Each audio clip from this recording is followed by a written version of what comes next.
Рахмат чоң. Фейш Ашымбаевич, сізден өзің сөйлейсіз бі? Фейш Ашымбаевичтің микрофоны. Урматтуу төраға, биздин фракциянын атынан Рыспаев Кожобек Жайчиев сүйлөйт. Кожобек Жайчибек Рыспаев сүйлөйт, арнамыз фракциясынан. Рахмат. Урматтуу депутаттар, урматтуу өкмөт мүчөлөрү, мына 2 күн болду биз ушу Кумтөрдүн тегерегиндеги маселени аябай талкуулап атабыз. Коомчулук көрүп отурат. Чоң рахмат ушул комиссияны жетектеген Садыр Нуркожоевич сизге, комиссиянын мүчөлөрүнө. Нечен комиссия түзүлүп, бирок мынчалык алып чыгалган эмес. Мына бүгүн биз ошо Кумтөргө болуп аткан окуяларга баарын түстөн түз, ошо теле тасма менен да көрүп, талкуулап дагы чекит кое турган күндү тандап отурабыз. Мен айткым келет. Урматтуу депутаттар, урматтуу өкмөт мүчөлөрү, биз Кыргыздын жарандары, кыргыз деп жүрөгүбүз күйгөн патриот жигиттер отурабыз. Бул Кыргызга вред кылган, Кыргыздын экологиясы бузган, ошо биздин табигат бузулуп атса, ошого көз жумган, ошо биздин экологтор, инспекторлор, ошолорду карап туруп көңүл бурбай, ушуга жол берген ошолор күнөөгө тартылыш керек. Жана биздин ошореки алтынды туура бөлүштүрбөй, чөнтөккө акчаны салып, ошого канадестерге жан тартып, договор түзгөн эр азаматтар, атка минерлер баары күнөөгө тартылыш керек. Мен айткым келет, эмне үчүн ушул учурда, ушул тапта Кыргызстан аз дивиденд, аз доход киреше алат? Мына бу жерде өзүңүздөр көрүп отурасыздар, жанакы башкаруу аппараты 7 уровенге бөлүнгөн. Мен суроо бергим келет. Урматтуу Ганиев, сиз мына биз менен комитетте болгонсуз, мен суроо бердилем. Управленческий аппаратта Суроо болбойт азыр. Жооп берип койсо, суроо эмес. Мен болбойт суроо. Мейли анда мен өз сөзүмөн айтайын, урматтуу төрага. Шу 7 уровенге бөлүнгөн аппарат иштеп атат. Не деген расход, не деген акча кетип атат. Алар керекпи, керексизби, эмне жумуш кылып атат, эч ким сураган жок. Мунун баары тең биздин жанакы кирешеге дагы чоң таасирин тийгизет. Мына көлдүн эли айтып атат, биздин экология бузулду, биздин жайыттар бузулду деп атат. Эмесе мен айткым келет, урматтуу депутаттар, комиссия ишин аткарды. Комиссия толук иштеп бүттү. Бирок биз сот эмеспиз. Биз прокуратура эмеспиз. Биз ГКМБ эмеспиз. Мен ойлойм, мамлекеттин деңгээлинде комиссия түзүлүп, өкмөт тарабынан буга кириш керек, прокуратура кириш керек, ГКМБ кириш керек, буга кириш керек, МВД жана башкалар кириш керек. Жанакы күнөөлүү болгон, действительно 100 метр жанакы салафанды 100 метр тыштап калганын баарына мөңгүнүн үстүнө куйган хвостохранича ошондой чындык болсо, аларды күнөөгө тартыш керек. Булар жанакынтип экологияга жанакындай таасирин тийгизип, хвостохраничалардын баарын жанакынтип тыштап койгондун баарын өздөрү соответствиеге алып келиш керек. Өздөрү кетирген ошибкаларын өздөрүнө жүктөш керек. Өздөрү ошорекини кайта пересохранение кылыш керек. Мунун күнөөлөрүнүн баарын мойнуна коюш керек. Биздин укуктуу органдар күнөөлөрүн коюп, ким күнөөлүү болсо ошолор ошону кайта аткарып жооп бериш керек. Анан биз бүгүнкү күндө муну алып алабыз. Биз тапкан пайдабыз ошореки булардын азыр таштап койгон хвостохраничтан эле кетет кайта эле. Анын баарын биз кайта пересохранить этип, кайта анын баарын тең төгүп ташыганга эле канча деген миллиарддаган акча кетет. Ошон үчүн урматтуу депутаттар, мен ойлойм, муну түзүлгөн комиссия тышательно иштеп, жесткий меры принимать этип, күнөөлөрдүн баарын мойнуна коюп, жоопко тарткан жоопко тартып, отургузган отургузуп, анан жанакы доляны болсо баягы Кыргызстан тарабы менен Канада тарабын муну экинчи этап муну карап, соглашениени кайта перезаключать этиш керек. Менин сунушум ушундай. Урматтуу депутаттар, анан өзүмдүн убактымды менин коллегам Каныбек Иманалиев суранды эле, калганын урматтуу төрага берип койсоңуз. Каныбек Иманалиев. Каныбек Капашевдин микрофонун бериңиздер, бир аз калыптыр. Урматтуу кесиптештер, урматтуу чакырылгандар, бир 5 багытта иш алып барсак, биз Тышкы иштер министрлигинен, Минфинден, Минюстан, Минэкономикадан сурансак, эгерде улутташтыруу болуп кетсе, кандай кесепети болот? Инвестициялык, саясий жана укуктук. Бул биринчиден. Экинчиден, коррупциялык механизмдерди биз генералдык прокуратурага тапшыралы. Үчүнчүдөн, биздин артыбыздан мамлекеттин жаза арттыруу үчүн 2 багытта эл аралык сотко, аны өзүбүздүн ата мекендик сотко, экологиялык кесепет үчүн биздин толук мүмкүнчүлүгүбүз бар. Себеби аны коомчулук туура түшүнөт. Дүйнөдө азыр экология маселеси алтындан да бийик турат. 4-чү багыт бул госкомиссия. Biz el жол тоскондо эле кумтөрдү эстейбиз да. Госкомиссия күнүмдүк режимде иштеш керек. 5 парламенттен, 5 өкмөттөн болсун, 5 НПОлордон болсун. 5 Кошуп коюңуздар. өкмөткө өтүнүч. Өкмөт 3 багытта иш алып барса, биринчиден биз эң негизги акционер болуп туруп, кантип менеджментке кирген жокпуз. Мейли президент болбойлу кумтөрдө, жок деген вице-президенттикти. Экинчиден совет директоровто биздин 3 эле кишибиз бар. Эң чоң акционер болуп туруп, эң аз мүчөлөрүбүз бар. Үчүнчү багыт, биз ушул 3 азаматка жөн эле распоряжение кыламыз. А мамлекет контракт менен иштеш керек. Кайсы мамлекеттин кызыкчылыктарын кандай коргосо, булар кандай айлык алат, кайсы учурда чакырып алабыз. Азыр андай милдеттенмеси жок. Булар кааласа барат, кааласа барбай койсо да болот. Ошон үчүн булар мамлекет менен, өкмөт менен, Фишер сыяктуу контракт менен иштеш керек. Ан ушул багытта азыр жаңы токтомдун долбоорун даярдап атабыз. Ошону дагы добуш болуп койсоңуздар. Рахмат. Söz Atameken fraksiyasında Ömürbek Çirkeşoviç kim söyleydi? Ömürbek Çirkeşoviç'e mikrofon verinizler. Урматтуу депутаттар, Кыргызстандын өбөктөгөн экономикасынын тартыш бюджетинин күнөөкөрү себеби бирөө. Бул коррупция.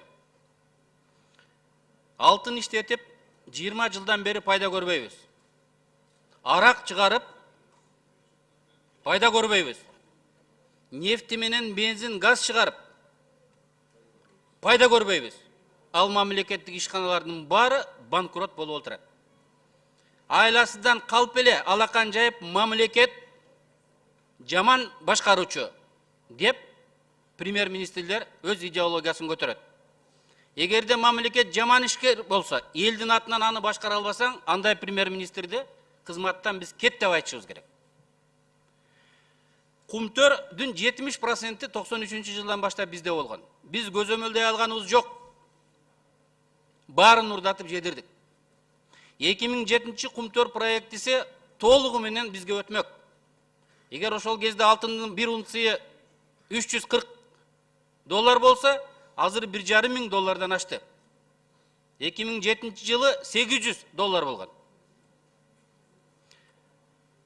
Биздин колубузга байлык келерин, миллиардтаган пайда алып, карыбыздан кутулуп, экономикабызды алдыга өсө турганын билип туруп, мамлекеттин жетекчилери чыккынчылык менен кылмыштуу коррупциялык келишим түзгөн. Биз Сентера проектисине кирип, өзүбүздүн колубуздагы алтыныбыздын баарын жоготуп, аягында 15% менен олтуруп калганбыз. Сунуш. Кыргызстан өзүнүн баатырларын билиш керек. Ким бул келишимди жактырган? Ким чыккынчылык менен Кыргызстандын байлыгын, келечегин сатып жиберген? Ошол жетекчилердин фамилиясы айтылып, кара тамгалар менен биздин тарыхта жазылыш керек. Аларга саясий баа берилиш керек.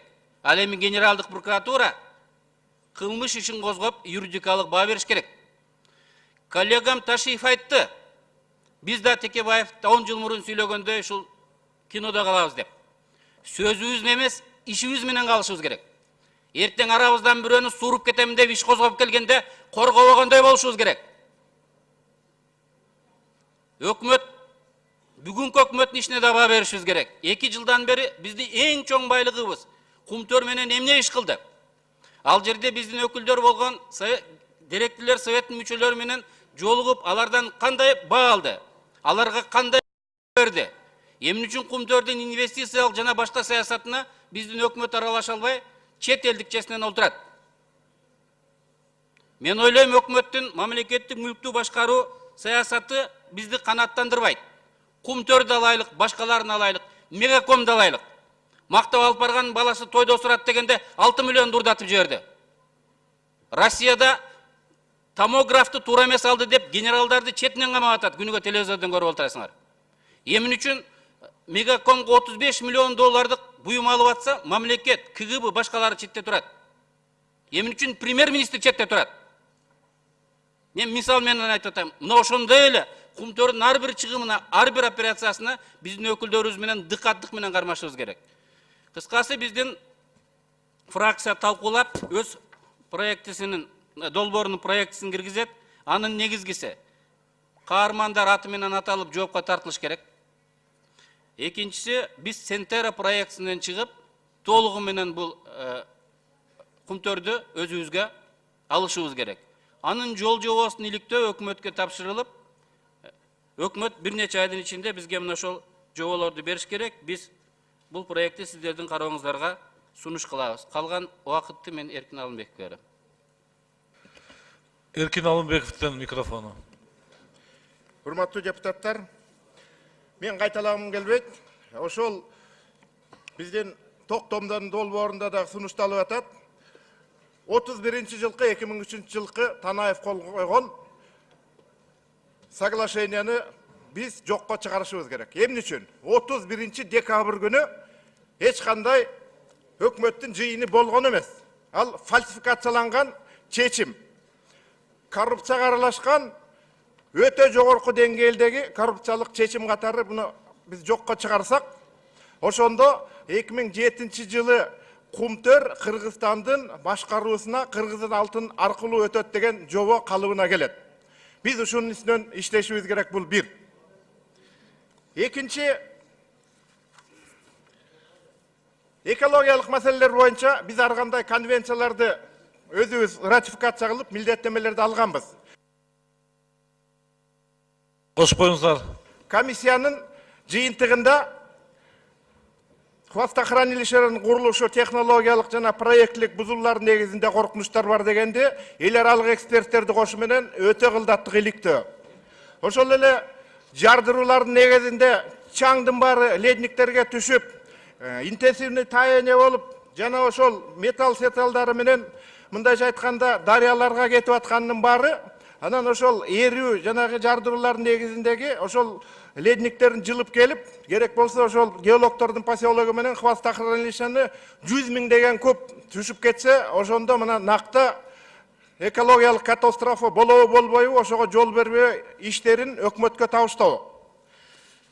Өмүрбек Чиркешев айта кеткен, жанагы коррупцияны мындан ары ушул Кумтөр проектисинде коррупция болбош үчүн бардык тиешелүү чиновниктердин баарын фамилиясын гана эмес, юридикалык жоопка тартуу боюнча иш-чараларды кабыл алуу. Анын ичинде мынакей комиссиянын жыйынтыгында Саркулов, бывший директор Гостехнадзора, устроил на работу свою дочь Саркулову Наргизу, снабженцем, сына security дейт, Садабаева сестрасын устроить этти дейт, Горшкова кызын орноштур дейт. Ошол келтирилген инсандардын баарын коррупцияга аралашкансың деп генералдык прокуратура менен ГКН менен антикоррупциялык кызматы иш-чараларды мен калган фамилияларды айтпайын. Дагы бир айта кете турган нерсе, 2009-жылы жогорку сот судья Альпиева, председательствующий, Усенов, докладчик Сыдыхов, было приостановлено действие постановления правительства от 31 декабря, вот этот коррупционный.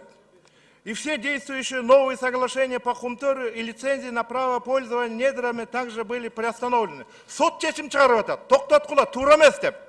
Бирок 19 майда 2009-жылы определением Верховного суда Кыргызской Республики вышеуказанное предыдущее определение было отменено дейт. Ошол кайсы судьялар экенин тактап, ошол Кыргызстандын кызыкчылыгына мыйзамсыз чечим чыгарган сотторду кошуп керек болсо соттош керек. Бүтүрүп алыңыз, убакыт уже бүттү. Ашыгы менен. Ошону менен биз бүгүнкү чечимди кызыбандуулукка, ачууга алдырбай, өтө салмактап туруп кабыл алып, жанагы көтөрүлгөн маселелерди ишке ашыруу боюнча комиссияны составын курамын кеңейтип, анын ичине ГКМБ, прокуратура, Нацбанк, Министерство экономики жана башка тиешелүү министрликтарды кошуп туруп, салмакташтырып, Марат Абдыразакович айткан добросовестный инвесторлор деген бар, ошолордун баарын иликтеп, жыйынтык кабыл алабыз.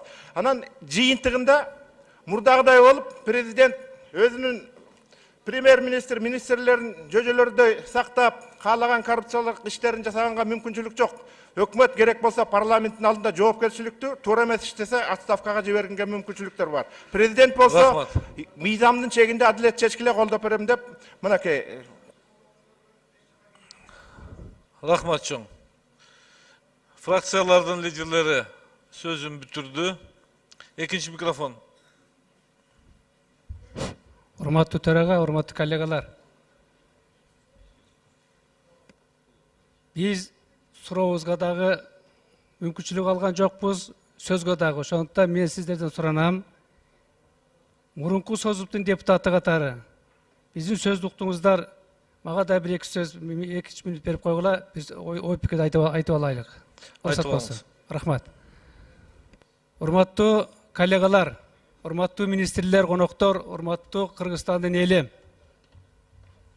Бүгүн парламентти жамандаган саясат кетип атат.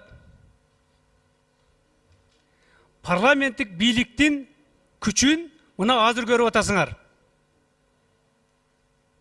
Кандай бизди жамандабасын, кандай арабызда составтар бар. Бирок бул система өзүнүн жемишин мына баштады деп айтсак жаңылышпайбыз. Эгерде президенттик бийлик болгондо бүгүн мындай сөздөр айтылбайт болчу.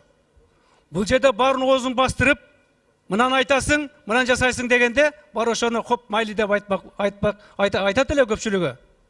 Тилекке каршы Кыргызстандын эли ушундай саясатты тандап алып, жемишин көргөнгө биз азыр фундамент пайдабалын түзүп атабыз. Мына көрүп турасыңар, кошоматчылыктын, эки жүздүүлүктүн, өзүнүн жеке кызыкчылыгы үчүн атасын, энесин сатканга, мамлекеттин сатканга кандай жыйынтык берерин бүгүн көрүп отурабыз. Бул ошо саясаттын жыйынтыгы болгон. Акаев кандай дегенде баары хоп деп туруп документтерди карабай, эми айтып атпайлыкпы, кокустамага келип колду коюппуз деп. Ошол окшоп баары колду коюшкан. Текшербей туруп, карабай туруп. Мына биздин министрлерибиз буйрукту айтканда мынаны жасайсың дегенде, ошо креслосы үчүн, кичинекей айлык үчүн, үйүнүн кызыкчылыгы үчүн ушундай колду коюп Кыргызстанды бүгүн сызга отургузуп атабыз. Мен айтар элем, урматтуу коллегалар, бүгүн ушунун баары бизге сабак болуш керек. Өзгөчө министрлерге, өзгөчө отурган мына жаштарга, өзгөчө биздин өкмөткө ким колду коюп аткандарга. Эмне үчүн ушу күнгө чейин айлана чөйрө агенттиги коргой турган? Ушу маселени көтөрүп, жок дегенде алып чыгып берип. Кошпоңуздар, бүтүрүп алыңыз оюңузду. Эмне үчүн ошолор алып чыккан жок? Эмне үчүн коопсуздуктун кызматтары, мамлекеттик коопсуздук кызматы, мамлекеттин коопсуздугун сактай тургандар ушул окшогон маселени көтөрүп чыккан жок. Себеп өз кызыкчылыктары. Бүгүн да ошондой саясаттын мындай кулагы чыгып атат. Бүгүн да урматтуу коллегалар кайрыламын. Ошондой болбогулагын 10 жылдан кийин, 5 жылдан кийин жанага окшоп көрүнүп калат бардыгы. Чыгат эрте тиргештир. Бул тагдырдын мыйзамы. Эми урматтуу коллегалар, токтом боюнча биз бүгүн ачуу кандуулукка алдырбайлык. Мен сизден суранар элем, ушундай жакшы ой пикирлер айтылды азыр. Ар түрлүү тараптан, юридикалык жактан жакшы сунуштар айтылды. Мен толугу менен колдоймун. Бүгүн Кыргызстан өзүнүн кызыкчылыгы үчүн толук кандуу иштетиш керек. Ал үчүн өкмөт өтө чоң зор аракеттер жасаш керек. Ошондуктан бир мына топ чогултуп, жанагы сунуштарды талкуулап, карап туруп, бир жакшынакай вариант алып чыгып, анан кийин ошонун добуш бергенге аракет кылайлык. Бул биринчи. Экинчи, айтар элем, биз ушу Кумтор Камека компаниясынын артында чоң акционерлер бар. Ошолорду чакырыш керек азыр. Мына ушу силер тандаган менеджерлердин кесепетинен ушундай болуп атат. Булар силерди сызга отургузуп уятка калтырып атат. Биз жакында далилдесе эл аралык сотко беребиз. Барыңар жооп бересиңер деп туруп, аларга дагы кайрылып айтканда алар да ойлонот. Алар дагы айтат, жардам берелик. Биз экинчи уят болуп калбайлык. Башка Монголияда, башка жака калып ачканда, экинчи бизге мына бөгөт коюлбасын деген саясатты биз жүргүзүшүбүз керек. Ошондон урматтуу коллегалар, жанакы Акаев болобу, анын тегерегинде министрлер болобу, бардыгын фамилиясын пофамильно биз алып чыгышыбыз керек. Ким колду койгон, ким канча зыян тартылган, мамлекет бүгүнкү күндө кандайга алып келди деп. Андан башка үчүнчү, мына бүгүн айтып атат өкмөттүн төрагасы, биз де спонсорский помощь алдык дейт. Бул эмне деген кеп? Өкмөт спонсорский помощь алган токтотуш керек. Бул кайырчы. Бул болсо атайын барып зордуктап сурамай саясат. Өкмөт деген андай токтотуп туруп, мыйзам чегинде налогун алыш, мыйзам чегинде өз үлүшүн алыш. Андан башка саясат болуш керек эмес. Жардам бериш. Спонсорлук помощь деген буларга берген, мен айтат элем, жанакы пара деп. эми айтып атышат бизге спонсорский помощь. Ошондон уят эле урматтуу өкмөт төрагасы. Мынанча биз спонсорский помощь алдык, мынанча 13-жылдын эсебин алдык деп. Эмки өкмөт эмне кылат? Кетип калсаңар. Исмаил Сагыш, бүтүрүңүз. Кошуп койгула. Ошо негизинде урматтуу мен министрлерге кайрылып атам. Жаш министрлерге ушундай саясатты жүргүзүлбөгөн. Эртетиргештир баары артыңар ачылып калат. Рахмат. Рахмат чоң. Урматтуу депутаттар, сөз азыр комитеттин төрагасында, анан кийин өкмөткө берем, анан комиссиянын төрагасына берем, анан токтомдун 3 долбоору түштү. По мере поступления негиз катары. Бирөөнү кабыл алабыз. Анан кийин сунуштарды айтсаңыздар, же болсо бүгүн кабыл албай толугу менен ар бир фракциядан иштелип чыгып туруп, анан кийин кабыл алабыз. Сунуштар көп түшүп атса. Макулсуздарбы? Сөз жыйынтыктоочу комитеттин төрагасы, 3 комитет караган негизи Талант Майкишевич Узакбаевда. Урматтуу депутаттар, бүгүн мына өзүбүз айткан алтын деген азап дегендей кечетен бери ушу азаптуу нерсени карап отурабыз. Айрыкча экология маселесине келгенде, мен ушул комитетти башкарган депутат катары көп жолу ушул жерде мына өкмөттүн өкүлү да угуп отурат. Экология маселеси жөнүндө ар бир сөзүмдө көп айтып жүрдүм, бирок өкмөт эч качан буга көңүлүн бурган жок. Мына ошонун натыйжасында бүгүнкү акыбалга келип отурабыз. Урматтуу депутаттар, мен ошол айылда туулган адам катары элдин бүгүнкү жөнөкөй элдин көйгөйүн айтып коеюн сиздерге. Кечеттен бери биз чоң акча, чоң алтын жөнүндө көп кеп кылып атабыз. Бирок ошол жерде турган ар бир тургундун, ар бир дыйкандын, ар бир дыйкан чарбанын, ар бир үй бүлөнүн көйгөйү жөнүндө эч ким айткан жери жок.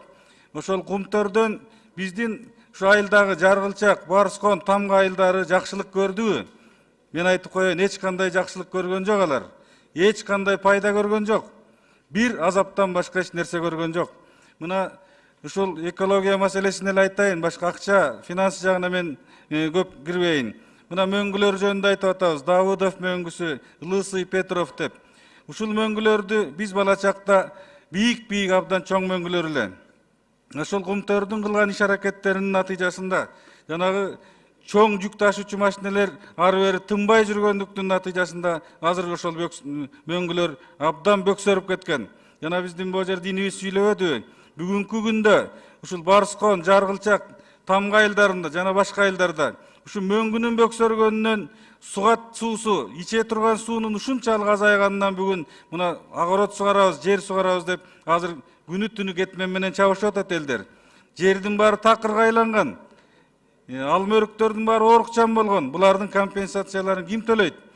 Урматтуу депутаттар, бүгүнкү күндө кээ бир депутаттар билбесек да көпчүлүгүбүз билебиз. Ушул айылдарда кийинки жылдары оорукчан адамдар күндөн күнгө көбөйүп атат.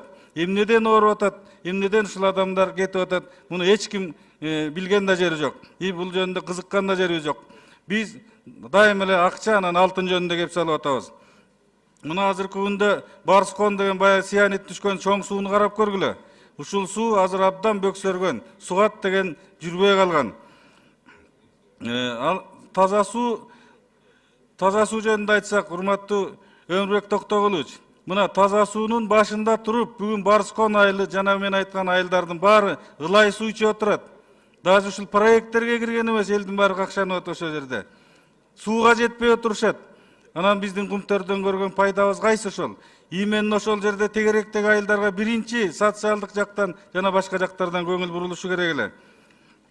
Ошол азыркы күндө биздин эл жан баккан алма өрүктөрүнүн баары оорукчан болуп бүткөн мына.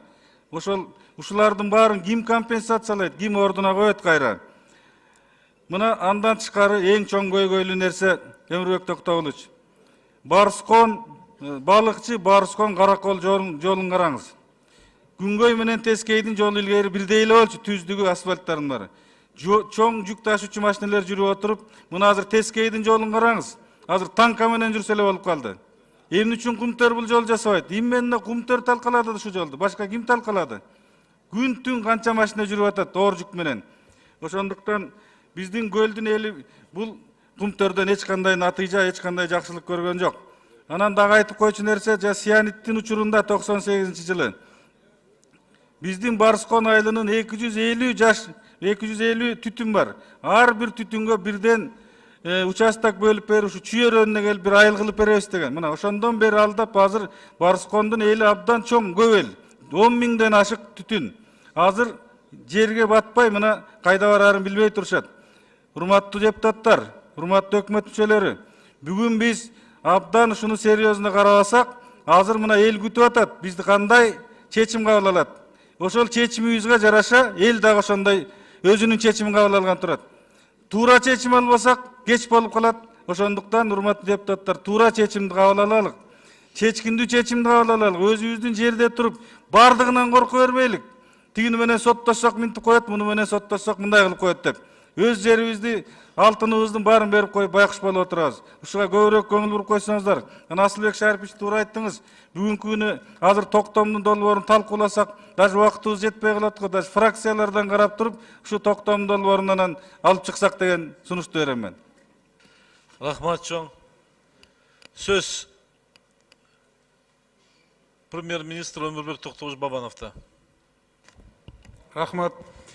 Урматтуу депутаттар, биринчиден бардыгыңыздарга мен өкмөттүн атынан чын жүрөгүмөн ыраазычылык билдирем. Себеп дегенде кыргыз элинин тарыхында чоң маселени көтөрүп чыгып атасыңар.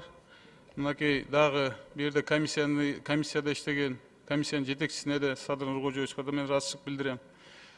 Иманкожоевго да ыраазычылык билдирем. Бул маселелердин баары талкууланып келген буга чейин. Мынакей эми бунун эң жеткен жери мына мен ойлойм ушу бүгүнкү күн болду деп ойлойм. Менин оюм туура сиздердикиндей. Мен ойлойм, биз болсо 66,7%-ыбызды кандай бир финансылык афера менен 15 анан 33%-га алмаштырып алдык. Мен ойлойм, буну биз гана ошондой кадамга ошо жазаган кишилер чыккынчылыкты кылган деп ойлойм. Мен ойлойм, бүгүнкү күндө биз сөзсүз түрдө комиссия түзүп туруп, эң негизгиси международдук экологический компанияларды чакырып туруп, аны керек болсо бюджеттен каржылап туруп, бул компаниянын экология жагынан карап туруп, биз ошонун жагынан штраф кылып туруп, ошонун аркасынан биз пакетибизди көбөйтсөк, бул мүмкүнчүлүк берет бизге. Биз болсо жөн эле бир токтом менен аны болсо мындайынан алып койсок, мен ойлойм, бул сөзсүз международдук сотко алып келет. Ал соттун баасы мен ойлойм 2 миллиард эмес, ал 5 миллиардка чейин келет биздин мамлекетке. Базып алыш, тартып алыш, ал эң оңой. Бирок анын аркасы эмне болот? Биз анда жакшы ойлонушубуз керек. Өкмөт жөнүндө айттыңыздар, өкмөт эмне кылды ушу 2 жылда деп туруп. Мен айтып койгум келет. Өкмөт бир топ жазалбаган иштердин бул компанияга бир топ биз чоң иштерди жазадык. Мынакей 2 өкүл болчу совет директоровто. Биз аларды кызып отуруп, биздин соглашенияда ал көрсөтүлгөн 2 деп көрсөтүлсө да аларды мына 3кө жеткиздик. Бу да бир жетишкендик болду. Экинчиси, вице-президентти биз жанагы СНТРнын башкарууна киргиздик. Ошондо биз ачык айкын жанагы финансылык немелерине иштерин билип турабыз.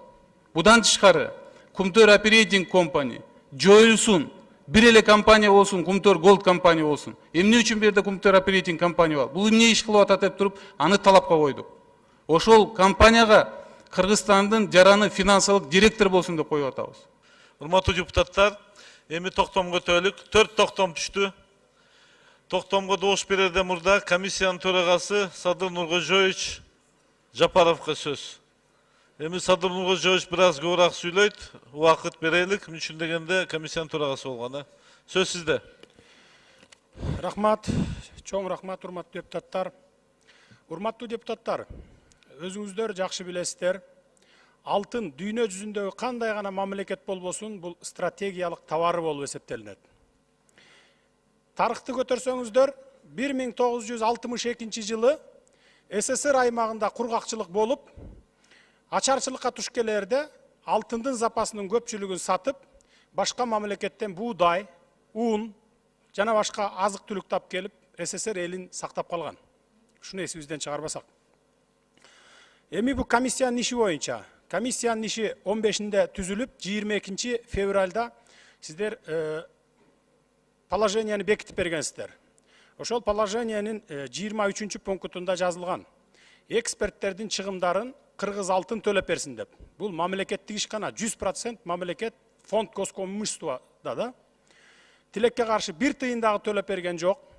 Көз карандысыз эксперттерге кайыр сурагансып комиссия көрүнгөн жерден жыйнап жүрүп акчаларды топтоп бердик. Жарым жартылай бүгүнкү күнгө чейин төлөнгөн жок. Азыр эми мына бюджеттен каржылай коелу, комиссия түзө коелу деп атпайбы? Мен ушуга таң калып олтурам да. Андан сырткары Казакстанга жиберген, экспертизага жиберген Казакстанга результаттары келди, бирок ага дагы акча төлөнбөй турат. Эмне үчүн Казакстанга жибергенбиз? Себеби эл аралык сотто соттошкондо кыргыздар силер 60-50 жылдагы аппаратыңар менен чыгарган результаттарыңарга ишенбейбиз деген бир маселе болбос үчүн бардык топуракты да, сууну да, жан жаныбарлардын дагы анализдерин ошол жака жибергенбиз. Эми урматтуу депутаттар, биз жогоруда айтылып кетти, $500 миллиард таза киреше алат экен.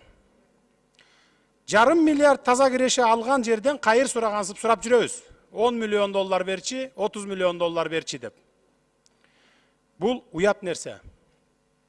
Эмне үчүн дегенде, бардыгы коррупцияга байланышкан да мунун бары. Кайерде коррупцияга аралашса, ал жерде сөз өтпөйт. Бир мисал, зам министра Аселетко деген охрана природанын замы жана Кумтөрдө мыйзамсыз курулган, ошо активдештирилген угулдан, көмүрдөн алтынды бөлүп алуу заводуна иштеткенге бая пробага деп туруп уруксат берген. Адагы жөндөн жөн берген эмес. Бул үчүн дагы жоопко тартылыш керек алар. Эми экология маселеси боюнча, урматтуу депутаттар, өзүңүздөр күбө болдуңуздар. Кумтөр Gold Company менен Кумтөр Operating Company берген маалыматтары экология боюнча бардыгы нормада деп берип атат. А фактически сиздердин колуңуздарда турат бардыгы 32 000 эсеге айырма болуп атат. Мына ошондон билиңиздер. Мөңгүлөрдү ордунда турат деп атат. Хвостохранилище жанагы уулуу заттар сууга кирбей эле деп атат. Анын баарын сиздерге тактап, далилдеп бердик. Эгерде канадалык ишкерлер Канадада ушундай иш менен ушундай иш кыла турган болсо, экологияга ушундай мамиле кыла турган болсо, мен ойлойм, буларды стенкага такап туруп атып салат эле. Биз мамлекет, кыргыз мамлекет эгемендүүлүктү алгандан кийин 4-5 жыл абдан кыйналганыбыз эсибизде. 93-94 жылдары менин эсимде көмүр жок, элде акча жок, жолдун жээгиндеги талдарды кыйып, үйүнө кыштын күнү отун кылып жагып калган. Ошол жерден кармап алып туруп 2000-3000 сом, ошо сом кезинде, ошо 94-95 жылдарда штраф салып, сен экологияга зыян келтирдиң деп. 2 жылга чейин соттоп жиберген мен фактыларды өз көзүм менен көрүп, өз кулагым менен уккамын. А эмне үчүн миллиарддаган долларларга ущерб келтирип атса, чыгым келтирип атса, биз унчукпай карап отурушубуз керек. Дагы аягына чейин бүтсүн деп. 1980-жылы Америкада мыйзам кабыл алган, Америка. Ал ошол суперфонд деп аталган мыйзам. Бул жерде эгерде экологияга келтирген зыян ушул мыйзам кабыл алынган күнгө чейин дагы кылмыш кылса экологияга, бүгүнкү күндө дагы ошону наказать этет. Мисалы, 80-жылы кабыл алдыбы мыйзам, 79-жылы ошол Американын жараны ушундай кылмыш кылган болсо, бүгүн ошол табылса, бүгүн соттойт ошону. Мына Америкада ушундай мыйзам бар. Андан сырткары, урматтуу депутаттар, биз МАГАТЭге 2003 жылдан бери карай мүчөбүз. 16 сентябрда биз 137 болуп киргенбиз. Ал жерге киргенде эмнеге киргенбиз? Дүйнө жүзүндө уран бар мамлекеттердин баары киргенде өзүнө жоопкерчилик алган. Эгерде уран менен иштей турган болсо, ошо МАГАТЭ өлкөлөрүнө катышкан өлкөлөргө МАГАТЭге кабар бериш керек. Бизде уран менен мондай операцияларды кылып атамын деп. Кумтөрдө урандын составы бар. Эгерде канадалык ишкерлер Кумтөр Gold компания, Кумтөр Operating компания ушуну менен заниматься эткен фактыны эгерде бизден Кыргызстандан контроль жок болуп атпайбы чыгып кеткенде. Кармап алчу болсо биз бүт ушул 137 мамлекеттин ичинде, МАГАТЭге кирген мамлекеттердин ичинде жооп беребиз, керт башыбыз менен жооп беребиз. Ага биз айта албайбыз. Бир диге канадалык ишкерлерге ишенип отурдук эле кап уят кылып кетти бизди деп кутула албайбыз антип. Биз керт башыбыз менен Кыргызстандын атынан жооп беребиз. Анан айтып атат, басып алуу жолу менен деп. Мынакей отурат артта, балыкчыдан отурат, Гор кеңештин депутаттары экен, Жетөгүздүн депутаттары экен, Нарындан келген депутаттар экен. Өткөндө жолду жапканда Максат Сабиров экөөбүз айттык элек. Балдар, каракчылык метод менен албайлык. Бизди булар каракчылыклар экен дебесин. Бүт барын мыйзамга ылайыкташтырып туруп, анан кийин цивилизованным путем чечели маселени деп ушинтип бүгүнкү күнгө чейин ушу сөз берип токтотуп келгенбиз 20-сына чейин. 20-сында каралат. Мыйзамдын негизинде деп биз басып алып аткан жокпуз. Бардык мыйзамдарды алып келип берип атабыз. Мына муну эч ким тана албайт, мисалы, сен туура эмес алып келип атасың деп. Мен буга 100% ишенемин. Авторитет деп атабыз. Авторитетибиз кетип атат Кыргызстандын деп. Кайсы авторитетибизди айталы? Бүт инвесторлар Кыргызстанга келген. Мен ушу 4 айдын ичинде абдан терең изилдеп чыктым.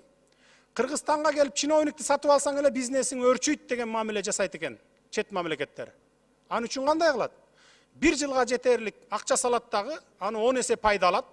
Карап туруп дагы сатып алат, чиновникти дагы 1 жылга жетерлик акча салат да 10 эсе пайда алат. Мына ушинтип иштейт экен.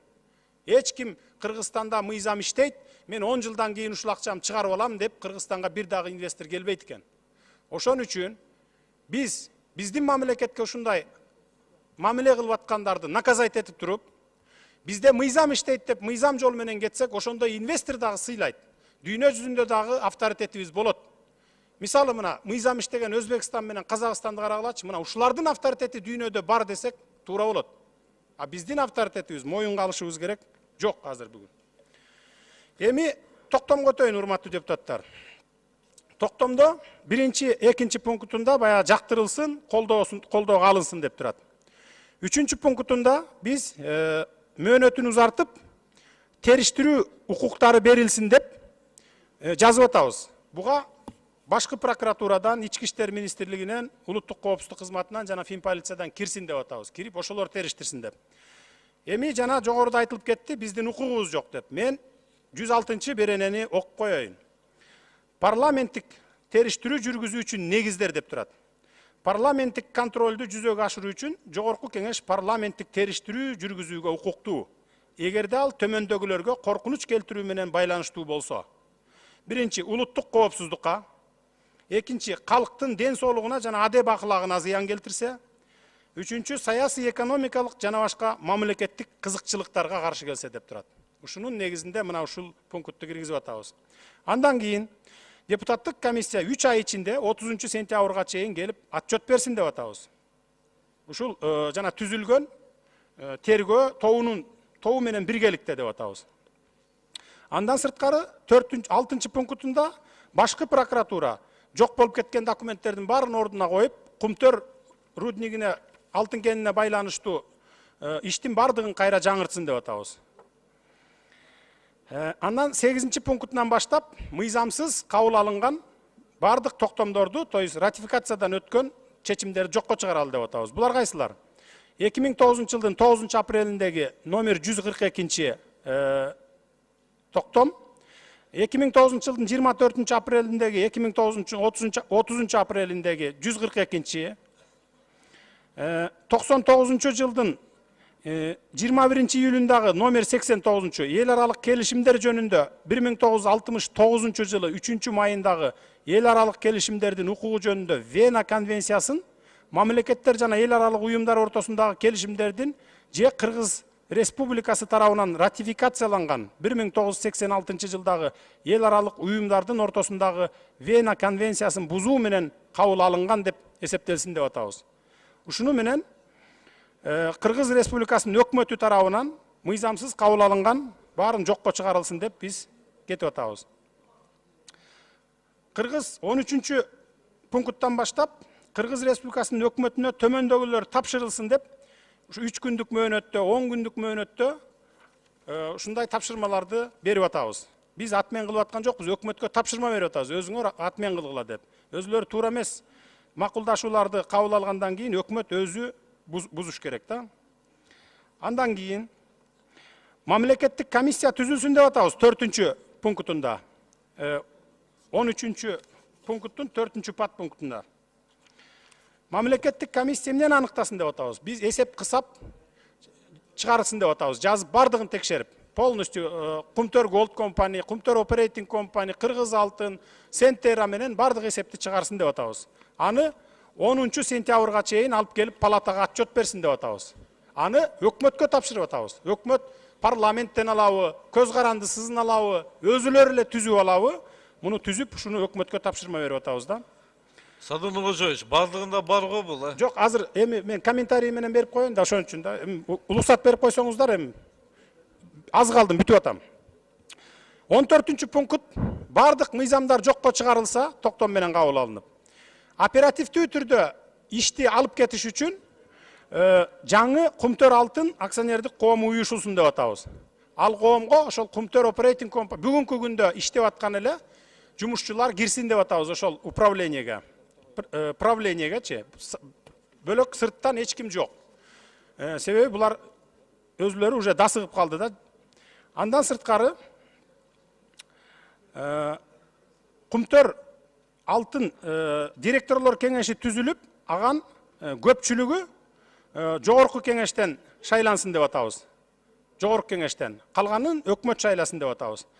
Ошол андан сырткары өндүрүлгөн алтындын 20%-ын мамлекеттик кол тийгиз запас деп Назбанкка берип туралы деп атабыз. Сактоо үчүн. Кумтөр Алтын жабык акционерлик кеңешинин курамына жана 5 кишини киргизели деп сунуштаганбыз. Аларды мына мен алып салалык, буга макулмун. Ар бир фракция бирден бергиле. Буну өзүнчө токтом менен эртеңби бир күнү тактап туруп, муну берсеңиздер болот. Бирок баягы специалисттерди бериш керек да. Булар барып ошо текшерип туруш керек. Андан кийин 16-чы пункту болсо, ошол баягы немелерди тиги өкмөттү милдеттендирип атабыз. Ушул токтомго сунуштар келип түштү, ушул токтомго мен өзүм сунуш кылдым, себеби дегенде 11-чи пунктта туура эмес 2 абзац отуруп калган, аны өкмөткө тапшырма берүү жагына эле которуп атабыз. Бул жерде өзгөртүүлүү жок. Андан сырткары депутат Батырбековдон, Самаковдон, Турсунбековдон келип түштү. Баягы Ысык көлгө төлөнүп аткан 1% калсын дагы нарынга так эле ошондой дагы 1% кошулсун деп. Буга дагы макулбуз. Анан эми токтом боюнча коалициядан деп сунуш кылып атасыздар. Коалициядан мен макул эмесмин. Эмне үчүн дегенде, мына жогоруда айтылып кетти. Айтып атпайсыздарбы? Буларды комиссия түзөлүү дагы Сентера Gold, Кумтөр Operating компания же Кумтөр Gold компания ошону дейт, баягы хвостохранилищелерди, чыгымдарды төлөтөлү деп. Булар төлөбөйт чыгымдарды, себеби булар мыйзамда, то есть келишимде эч көргөзүлгөн эмес. Буларды 4-5 кишиси гана ушул жерде иштеп атат. Шым костюм, галстугунан башка эчтеке жок. Буларды төлөтө албайбыз, дагы бир жолу айтып коеюн. Анан өкмөттүк комиссияга деп атасыңар. Мына эми мен айтпайын дедим белем, жогоруда айтып өттүңүздөр, мына Асия Айтбаевна айтты. Карашев аппарат правительство болуп турганда тапшырма берип, Курманалиевке ошол жана 16 000 гектар жерди бербей атат деп атат. Анда ошол комиссия түзгүлө дагы ошо өкмөт башчысын коюп койгула, иштесин, өзүнө өзү текшере берсин да. Ошондуктан добушка коердо урматтуу төрага, ушул могу 2 сунуш менен мен өзүм киргизген сунуш, андан сырткары Батырбеков, Самаков, Турсунбековдун сунуштары менен биринчи ушу комитеттердин чечимин добушка койсоңуз, эгерде өтпөй калса, анда башка 2 сунушту, 2 токтом долбоорун добушка койсоңуз. Сиздики менен комитеттин чечими менен бирдей ошол, туурабы? Рахмат. Процедурный. Ким мурун чыкты? 6-чы микрофон баятан бери тур, 5-чи баятан бери турат. 5-чи, 6-чы. Рахмат. Мен оюмча комиссиянын постановлениясын... 5-чи дедим эле. 5. Мейлиңиз. Рас. Урматтуу төрага, кезек менен берип койсоңуз жакшы болот эле да. Анан унчукпай сиздин ызат кылып отурган адамдарды өзү көргүңүз келбейт өзү. Жок, байкабай калат экенбиз. Же мындай болбойт да. Анан Жулкунбай болсо эле бир алдыга бере бергенде туура келбейт да.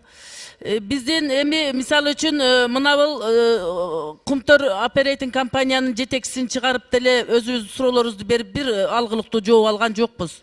Анан Садыр Нуркожоевич жетектеген комиссияга бардык фракциядан өкүлдөр кирип, ошо 3-4 айдан бери иштеп, анан жыйынтыгын чыгарып, токтомдун долбоорун колуңуздарга берип, даяр отчет менен берди. Анан даяр нерсеге сын тагыш өтө оңой. Анан даяр алдыбызга келген долбоорду көрүп алып туруп аягыдан биягыдан бөйрөктөн шыйрак чыгарып даярдап көрүнгөн проектини сунуш кыла берген болбойт альтернативалуу түрдөчү. Ошон үчүн менин конкреттүү түрдө сунушум, Курмантай Абдиевич дагы айтты, аны түшүнбөй калдыңыз Садыр Нуркожоевич. Менин сунушум, мисалы үчүн көпчүлүк коалициянын атынан деп бир долбоор келди. Долбоордун этегинде эч кандай кол да жок, башка да жок, эчтеке жок. Ошол эле мезгилде Атамекен фракциясынан биз макул эмеспиз, көргөн жокпуз, биз өзүбүздүн долбоорубузду сунуш кылып атабыз деп алар келип айтып атат. Ошон үчүн эми даяр нерсенде ар кимибиз бирден автор боло бербестен менин сунушум мындай.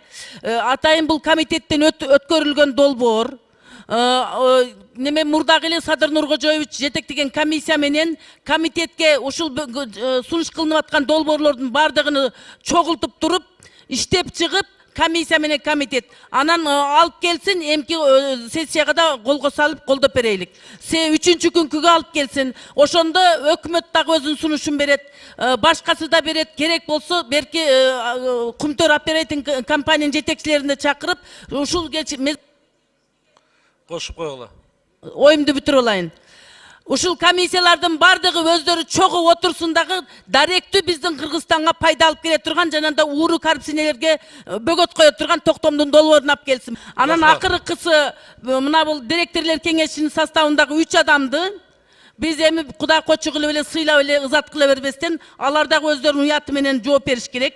Анан жанагыдай мен кече дагы айтканмын, мен тиги Муралиев жөнүндө ал киши ушул мезгилге чейин 2 жолу премьер-министр болгон, анан кайсы жерде жылуу нерсе болсо эле ошол жерге колтук басып алып туруп, элдин эсебинен жашай бергендерди кыргыздарды токтотушубуз керек. Рахмат. 4-3, 4-3. 4-3 мен көрүп турам. Арнамыз Бакир уулу. Урматтуу төрага, биринчиден тактоо киргизсек 4 эмес 3 долбоор. Анткени коалиция киргизгенди эсептебеңиз. Коалицияда менде коалиция мүчөсүмүн каралган жок. Аны ошону токтотуш керек. Коалициянын атынан киргизип атабыз дегендерди. Коалиция атынан киргизсеңер, чогулткула коалицияны, чогулуш болсун. Атак биздин атыбыздан киргизип бир токтомду алсаңар, анда ичинде биз каршы чыгабыз, протест кылабыз. Экинчиден болсо, бул Кумтөр үчүн легендарный парламент таратылган. Азыр бизде тараткан турасыңар. Кичине Кудайдан коркойлу, элден коркойлу. Комиссия тапшырдыкпы, биздин комиссия иштедиби? Комиссиянын долбоор негиз катарын кабыл алып, ана СТПК менен Атамекендикини биз өзүнчө дош беришибиз керек. Кайсыныз кабыл алсак болот деп туруп. Азыр кайра комитетке кайтарабыз десеңер, анда биз бүгүн 3 күндөн бери мен карап аттык, эшек такалап жүрдүкпү парламентте. Ошондуктан комиссияныкын негиз катары кабыл алып, Атамекен менен СТПКны кошуш керек ага, жак-жактарыны. Комиссиянын төрагасы өзү жана Бак жеткен суроо бергенде айтты, ашчы пункттарды алып салдым дейт өз долбоорунан. Ошону негиз катары кабыл алып киргизели башка проекттен. Бирок азыр коалицияныкын айтпаңыз, аны алып салыңыз ал. Обсуждение болбосун. Биринчи микрофон. Урматтуу төрага, урматтуу депутаттар, бир конкреттүү бир чечим кабыл алып койбойлубу? Эмнеден коркобуз? Өзүбүздүн мамлекетибиз, өзүбүздүн элибиз, өзүбүздүн жерибиз. Эч ким коркпойт. Талант Узакбаев эң туура айтты. Ысык көл элинин эли Тамга, ошол жердеги айылда, Барскон, мына ошол жерлерде, ошол жерден жүздөгөн тонна алтындар өндүрүлүп атат. Ошол биздин алтындын эсебинен кээ бир ондогон, жүздөгөн адамдар миллионер, миллиардер болду. Пекинде жашап атат, Нью-Йоркто жашап атат, Канада, Оттавада жашап атат, Торонтодо жашап атат. Ал эми биздин Ысык көлдүн эли, баягы эле Барскон, баягы эле Тамга, баягы эле тытылган көчө, баягы эле суу жок. Эмне үчүн биз чечим кабыл ала албайбыз? Мен ушуга күйүп атам, урматтуу депутаттар. Биз бардыгыбыз жанагыдай кылып муну жеңилдетип коелу. 10 секунд. Жеңилдетип коелу, жумшартып коелу деп олтурбастан өкмөт birgelikte. Men aytıp atpayınbı? Uşul urmatlı hökümetin müçelörü erteң ele 1 aydan keyin, 2 aydan keyin, 3 aydan iştebey, uşul jerde ele köçöde kalışыбыз mümkün. Men de iştebey kalışım mümkün. Birok biz tarihi bir çeçim kabul alıp koyboyly urmatlı ugandar. Men sizlerdi çıkıramın. Bardığımız birigip bir toktom jasaylı. Men aytpayman, komissiyanın toktomu öte idealni, öte sonun dep. Birok oşol mezgilde biz komissiyanın toktomun negiz katары kabul alıp turup, andan keyin oşol toktomda tuura emes jerlerini azaytıp hökümetти sunuşu menen. Andan keyin oşol komissiyanın müçelöri menен çogulup turup dagы bir жесткий bir toktom kabul alıp çıkışыбыз керек деп ойлойм, урматтуу ugandar. Rahmat. Ekinci mikrofon, anan birinci mikrofon. СДПК Zulpukarov. Урматтуу төраға, мен сизге биринчи кайрылайын. Регламентти биринчи сактасак, ар бир bir маселеде эки жолдон ашыкча чыкпаса депутаттарчы. Экинчиден азыр Ата журт фракциясынан Ахмат Келдибеков дагы сунушун айтып кетти.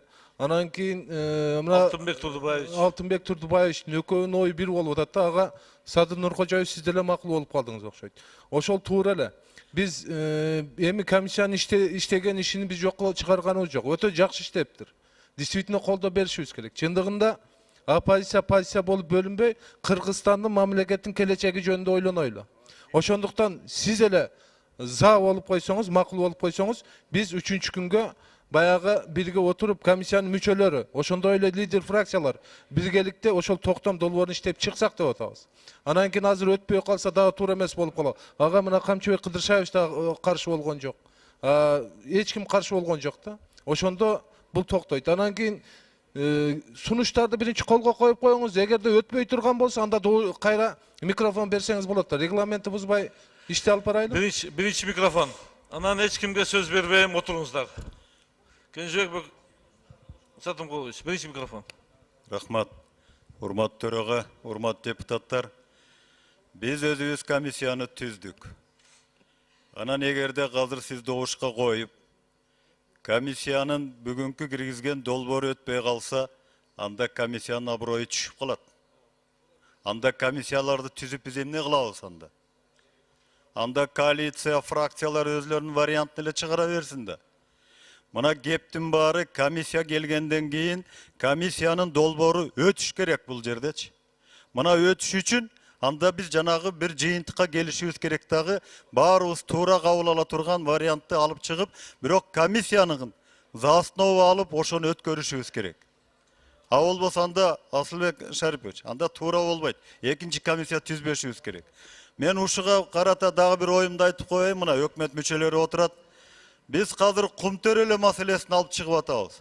Ертең Сарыжас мәселесін алып шығабыз. Сарыжас Құмтөрден де чатақ болып кетіші мүмкін. Ертең біз Ақтүс мәселесін алып шығабыз. Орловка мәселесін алып шығабыз. Ертең біз Қажысай мәселесін алып шығабыз. Менқұш мәселесін. Қадамжай мәселелері шығады. Мына ошонда қандай болады анда? Мына ошондуктан мұның бары тең біз ойлойм, biz bir жыйынтык менен bir жакшы чечим кабыл алганга аракет кылышыбыз керек. Сиздин негизги максатыңыз, милдетиңиz мына ошону алып барыш, как төрага катары. Рахмат. Урматтуу депутаттар, мен эч кимге сөз бербейм азыр. Бербейм сөз эч кимге. Урматтуу депутаттар, мына комиссия түзүлүп иштеп баштаганда Акылбек Султанов айтты эле, эгерде ушул комиссиянын жыйынтыгы bir жақсылап шықпаса, мен екінші комиссия деген аттууга кирбейм деген. Мына Мыктыбек Үсүпович туура айтты, экинчи комиссия түзбөй эле коелу деп. Мына Эркин Сакебаев аксакалыбыз маған келип айтты эле, Садыр, ушу сен сатыла көрбө, аягына чыгар ушуну, мен колдойм деди эле. Мен айттым эле, байке, мен буюм эмесмин, аягына чыгарам, көрөсүз деп. Мына эми добросовестно силерге алып чыгып бердим, чайнап алып келип салып бердим, жутуш силердин колуңарда калды. Эми кандай чечесиңер өзүңөр билгиле. Мейли бириктирип бир токтом алып чыгасыңарбы? Муну четке кагасыңарбы, же болбосо коалициядан же бардыгы биригип, бул жерде позиция деп бөлбөшүбүз керек деп эң туура айтты, ким айтты? Акылбек Султанов айтты, эң туура айтты. Бул позициянын маселеси эмес, туугандар. Бул жалпы Кыргыз элинин, мамлекеттин иши, тагдыр чече турган иш болуп турат. Бул жерде бөлүнбөгүлө, бөлүнбөшүбүз керек. Сымыйлер жазып аткан жана оппозиция анандык ата журт дегенге алданбагыла, урматтуу туугандар. Ар ким өзүңөрдүн жүрөгүңөр менен добуш бергиле. Ошон үчүн добушка коюңуз, урматтуу төрага, кайра комитетке жибериштин кереги жок.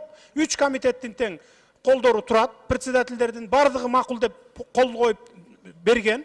Анан комиссиянын мүчөлөрүнөн экөө каршы чыгып атат деп атасыздар. Алар жана совет директоровторго каршы чыгып аткан, аны алып салдык. Колдору турат, биз постановлениени колдойбуз, ушул постановлениени мына чыксын деп колдору турат менде мынакей. Колдоп атат баары тең. Ал ошол бир эле единственный совет директоров болчу. Аны ойлоп атса керек бай, мен жалаң өзүм кишилерим киргизип алгандай ойлоп атса керек да. Биз эми жалаң эле ошентип болуп кетип атпайбы кээ бир учурларда бай, өзү кишини лоббировать этип дегендей. Но менде андай максат жок болчу. Рахмат. Урматтуу депутаттар, мен келген сунуштарды ирети менен дош коеюн. Макулсуздарбы? Келген сунуштарды өкмөт 1 минут сурап атат, сөз берип коеюн. Урматтуу депутаттар, мен сіздердің барыңыздарды мына өзгөчө ушу добуш берерде көңүлүңүздөрдү буруп, ушу токтомду дагы бир карап коюңуздарды суранып кетилем. Себеп дегенде бул токтомдо бүгүнкү күндө дүйнөлүк биржадагы 5 миллиард турган мекеменин тагдыры чечилип атат.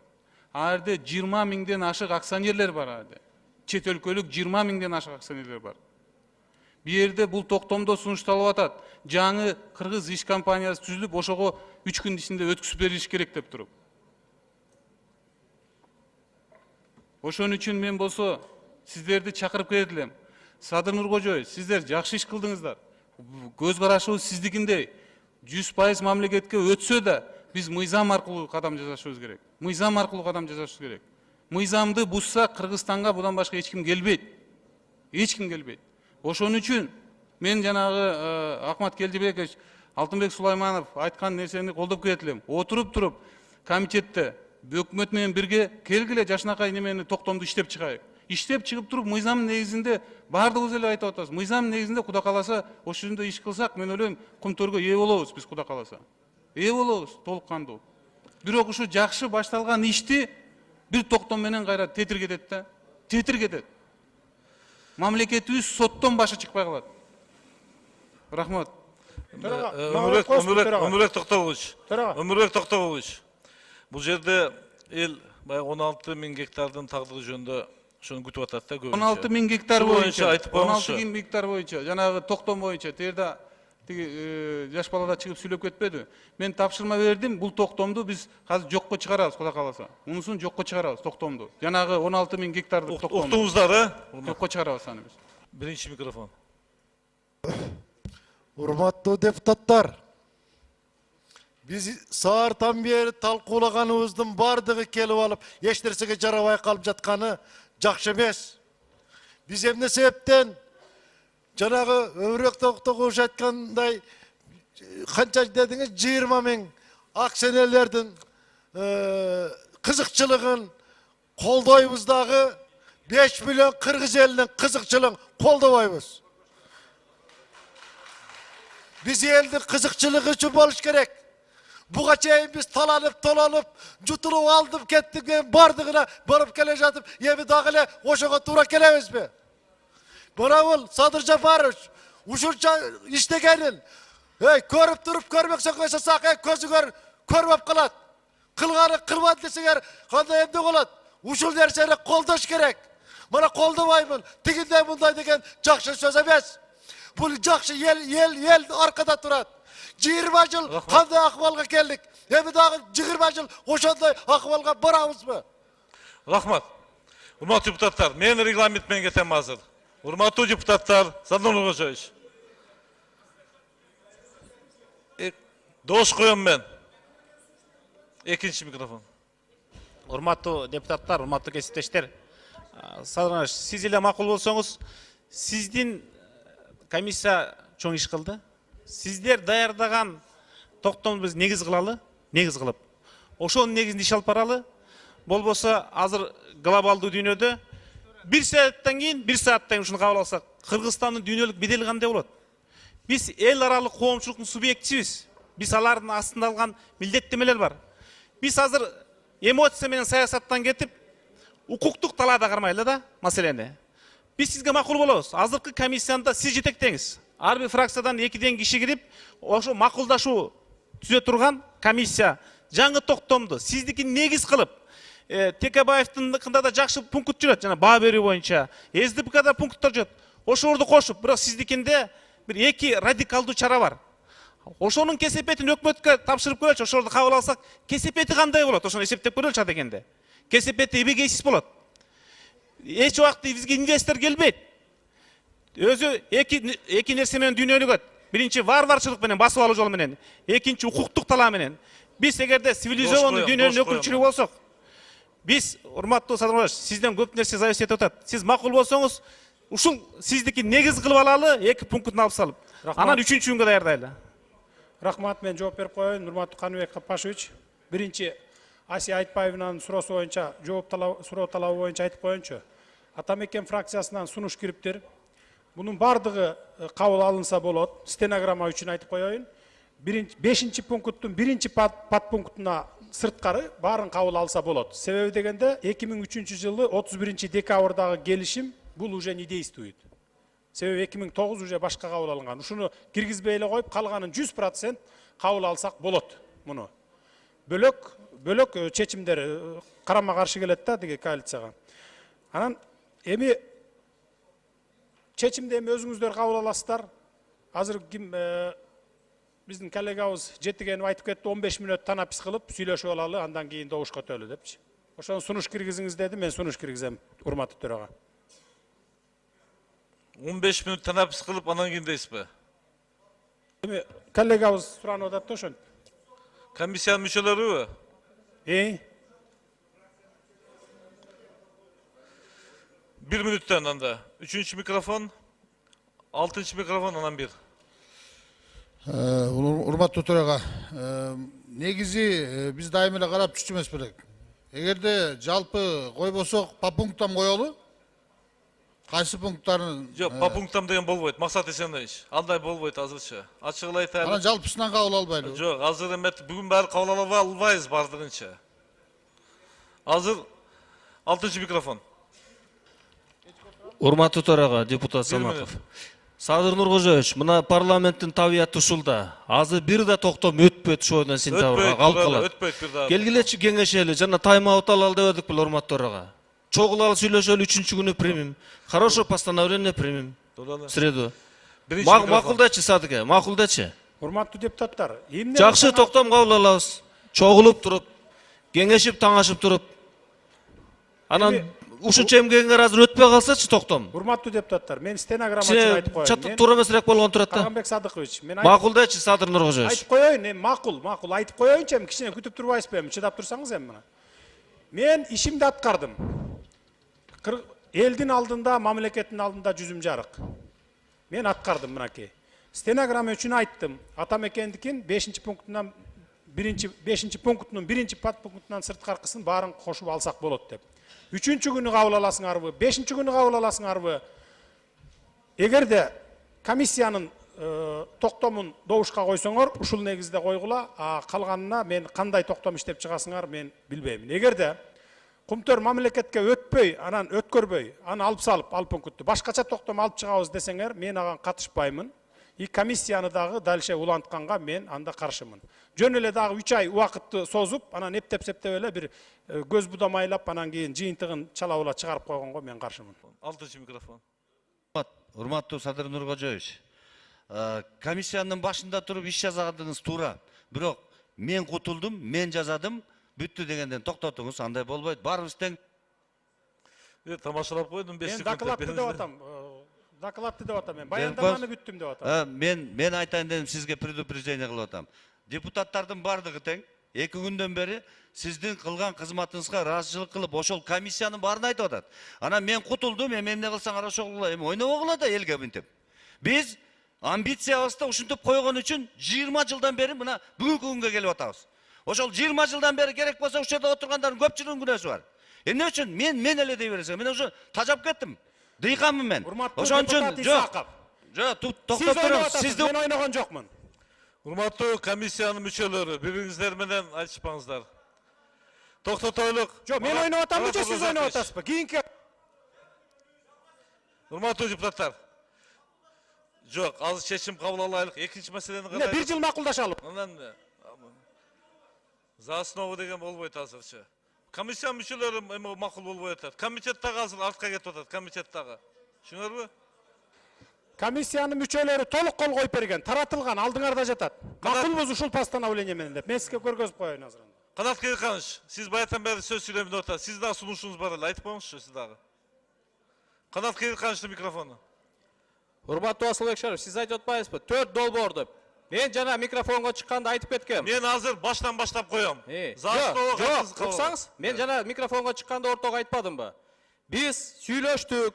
Эгерде комиссиянын сунуштаган долбоор өтпөй турган болсо, биз согласованный вариант чыгарабыз деп. СДПК Атамекен Республика арнамыз деп. Андай сүйлөшкөнбүз, согласительный группа чыгар. Ошон үчүн сиз айтсаңыз 4 долбоор эмес. Биз согласованный вариантты чыгарабыз. Ага сөз турду, оппозициянын дагы, ата журттун дагы депутаттарын кошобуз. Все, урматтуу депутаттар. Мен регламент боюнча кетем. Комиссиянын Канат Кыйыркановичтин сөзүн уктуңуздар. Туурабы? Канат Кыйырканович, лидер фракциялар, ушинтип сүйлөштүк деп айтты өздөрү. Азыр 4 долбоор эмес дейт. Комиссиянын долбоору ал өтпөй калса, анда комитетке тапшырабыз дагы, комитет бардык долбоорлордон бир долбоор кылып чыгарат. Макулсыздарбы? Макул. Ана мен комиссиянын, урматтуу депутаттар, уңуздар, анан укпай калдык деп жүрбөңүздөр. Комиссиянын долбоорун негиз катары добуш коем. Добуш бериңиздер. Токтоп туруңуздар, добуш берин, токтоп туруңуздар. Урматтуу депутаттар, жакшылап угуп алыңыздар. Регламент боюнча мен комиссиянын долбоорун негиз катары добуш коем. Негиз катары добуш бериңиздер. Дагы токтоп тургула. Канча жолу айтам мен, токтоп тургула. Данияр Тербишалиев. Уккула да канча жолу айтам мен. Экинчи микрофон. Урматтуу төрага, биз регламенттин чегинде иш кылайлы. Мен СДПК фракциясынын атынан 10 мүнөттүк танапис сурайм. Добуш бердин алдында. Танапис берип койсоңуз. Танапис 10 эмес, 15 мүнөт. 84 депутат каттоодон өттү. Каттоо токтоду. Кто не успел, тот не успел.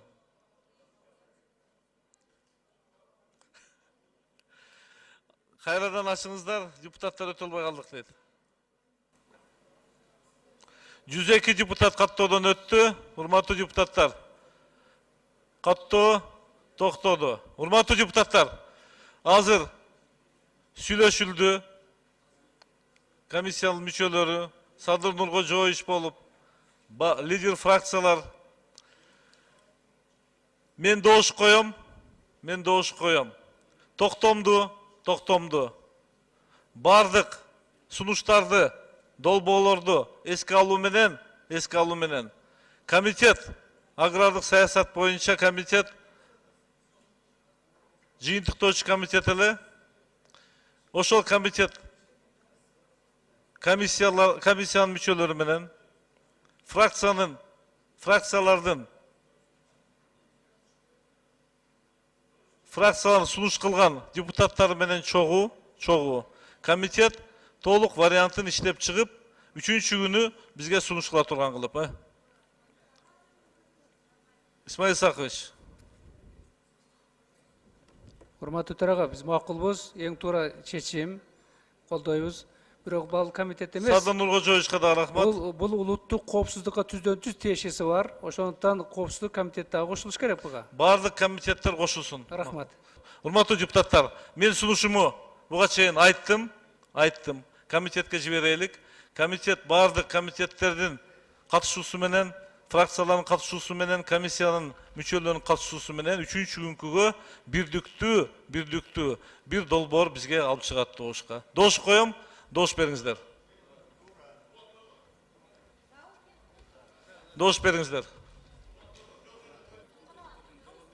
Макул 91, каршы 1, бары 92. Узакбаевдин комитети жыйынтыктоочу экология үчүн жооп берет.